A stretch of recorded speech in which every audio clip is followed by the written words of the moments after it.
Il y a 4 ans, je suis venue ici, dans ce pays étranger, sans famille, sans amis. Je suis venue ici parce que j'étais amoureuse. Pas d'un homme, pas d'une femme, pas de la ville, mais du cinéma. Toi, le cinéma, l'amour de ma vie. Il y avait une époque où j'avais pensé qu'avouer mon amour envers toi était une pudeur, parce que qu'après tout, je n'étais pas plus qu'une personne parmi les milliards qui t'aimaient. Alors j'ai décidé de garder cet amour en secret. C'était un amour caché, en secret, une affaire. Aujourd'hui, j'ai enfin le courage de l'avouer au moment d'adieu.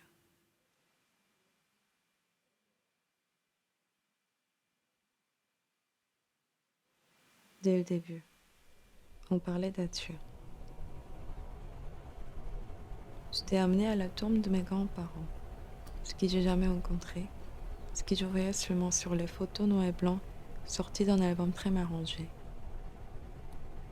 Cette triste tombe située juste en face d'une usine et d'une route qu'il a rangée petit à petit, et à la fin on a dû se mettre au-dessus des grilles d'égout pour les saluer.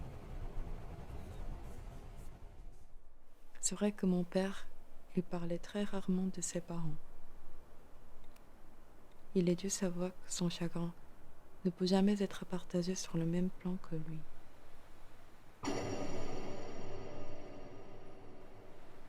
Alors j'ai créé un personnage, un vieil homme qui n'a personne autour de lui avec qui il peut partager les souvenirs de ses parents.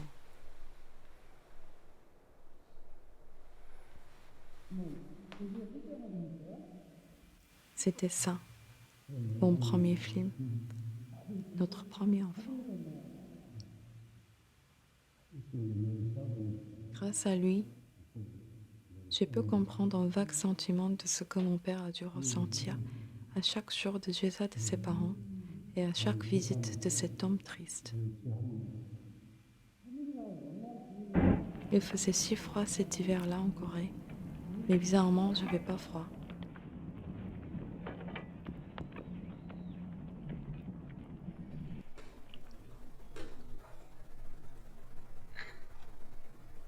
L'art de faire un film m'a réveillée comme une personne qui a fait pour la première fois l'art de l'amour. J'avais pas sommeil même si je dormais pas. J'avais pas faim même si je mangeais pas toute la journée. J'avais pas froid alors qu'il faisait si froid à la Corée en hiver comme en Sibérie, tu sais.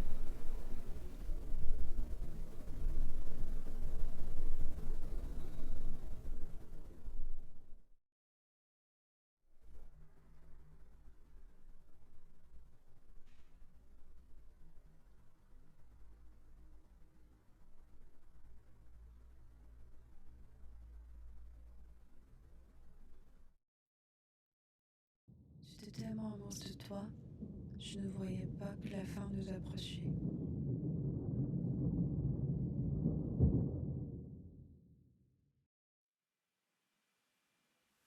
En 2016, on est allé à Hiroshima. C'était notre premier voyage à l'étranger et ma première visite au Japon. J'ai essayé de nous trouver un espoir.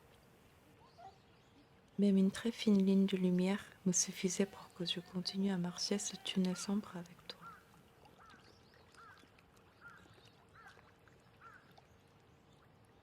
S avait l'air d'avoir déjà compris que ce serait mon dernier film.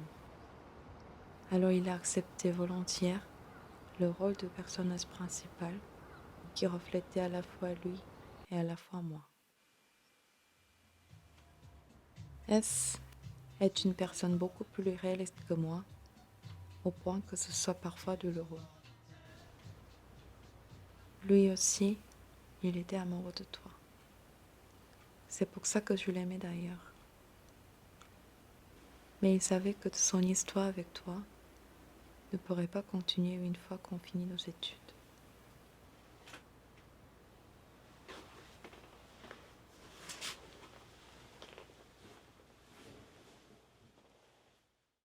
S était une personne qui savait laisser aller les choses.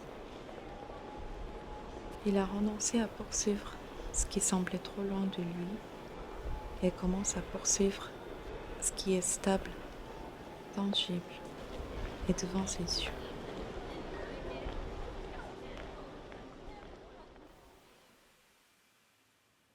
Il n'était pas triste, mais indifférent de tout.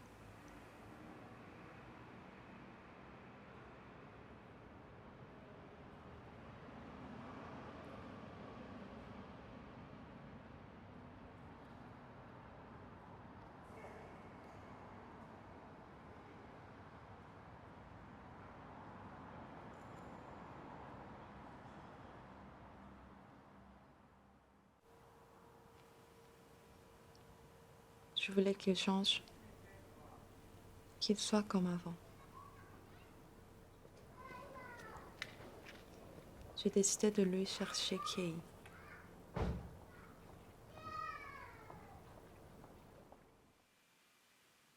Son ami, son gourou, qui est devenu une personne presque mythique pour moi, avec qui il a perdu le contact depuis quelques années.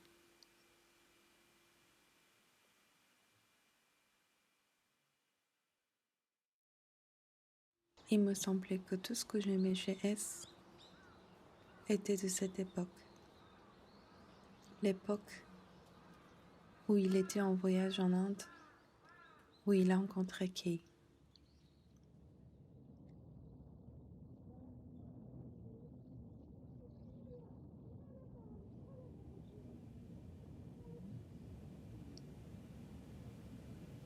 Depuis, il faisait que perdre.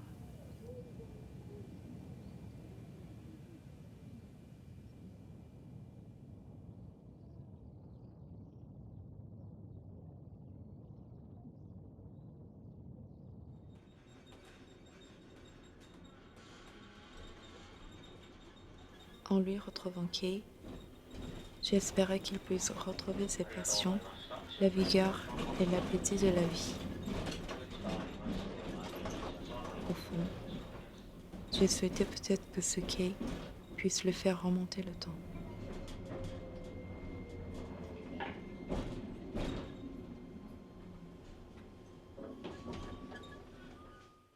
Non, c'était moi qui voulais remonter le temps.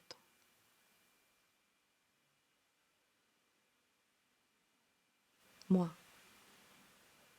qui se cachait derrière la caméra tout au long de ce voyage. Oui, arrêter le temps, c'était mon vœu. Avec toi, je pouvais arrêter le temps, remonter le temps et créer le temps.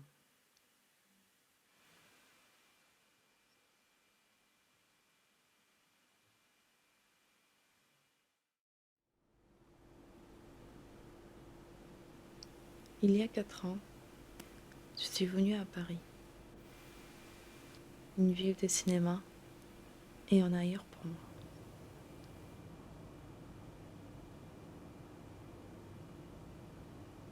Ici, je n'étais personne et je pouvais rester complètement anonyme.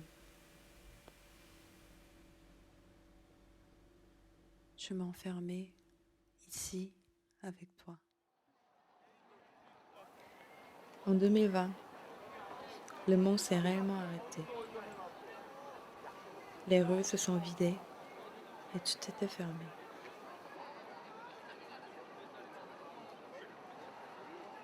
La ville entièrement dépeuplée me donnait l'impression d'être de temps en temps dans le film.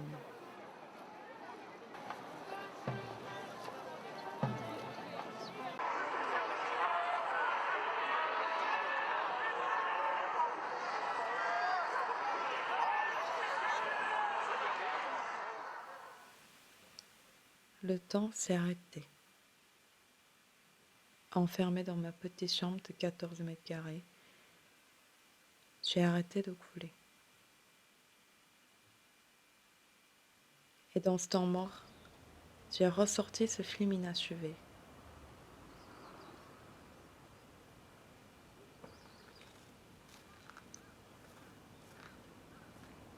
Derrière toutes les images d'Hiroshima, il y avait le fleuve Ota, le fleuve qui traverse la ville en se divisant en 4 branches avant qu'il rejoigne la mer. Il était omniprésent dans la ville, où tu allais, tu le voyais. Pas comme celui de Séoul et de Paris, le fleuve d'Hiroshima n'était pas tout le temps là. Les eaux saumâtres partaient en descendant jusqu'au fond le soir et revenaient le matin jusqu'au bord de quai.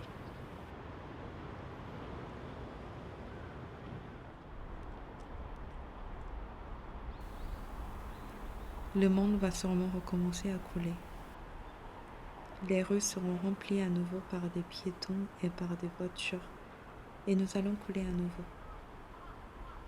comme le fleuve Ota.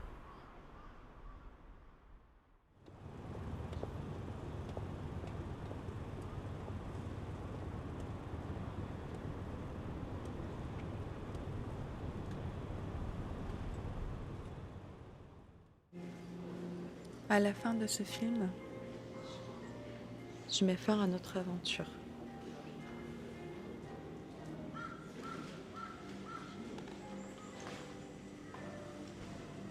J'ai décidé de quitter.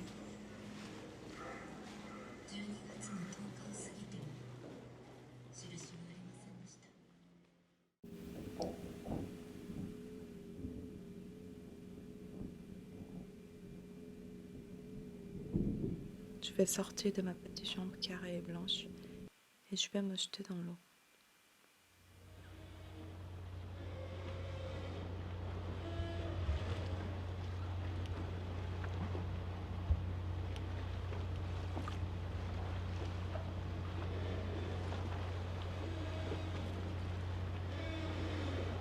Aujourd'hui, j'ai décidé de te quitter pour te devenir.